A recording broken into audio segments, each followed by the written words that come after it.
చెయ్యి దాటుతున్న పాలమూరు పార్లమెంట్, నాగర్ కర్నూలులో big fight. ఎటు చూసినా ఇదే టాక్. సొంత పార్టీ నాయకుల్లో కూడా ఇదే చర్చ.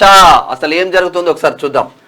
ఉమ్మడి మహబూబ్ నగర్ జిల్లాలోని 2 పార్లమెంట్ ఎంపీ స్థానాలను కాంగ్రెస్ పార్టీ కైవసం చేసుకోవడానికి రాష్ట్ర ముఖ్యమంత్రి రేవంత్ రెడ్డి అన్ని విధాలుగా ప్రయత్నాలు చేస్తున్నారు.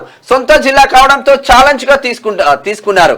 ఎట్టి పరిస్థితుల్లోనూ ఎంపీ స్థానాలను గెలిపించుకొని తీరుతామని ధీమాతో ఉన్నారు.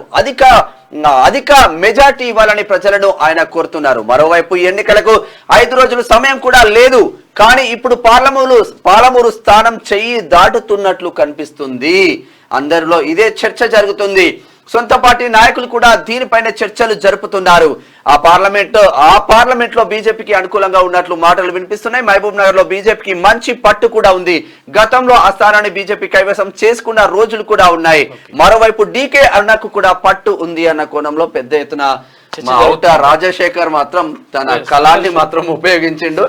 వాస్తవంగా గ్రౌండ్ రియాలిటీ ఏముందో అదే రాస్తా ఉంటాం. చాలా మందికి కొందరికి నెగటివ్ అనిపించచ్చు, కొందరికి పాజిటివ్ అనిపించవచ్చు. బట్ ఉన్నది ఉన్నట్టే రాస్తాం.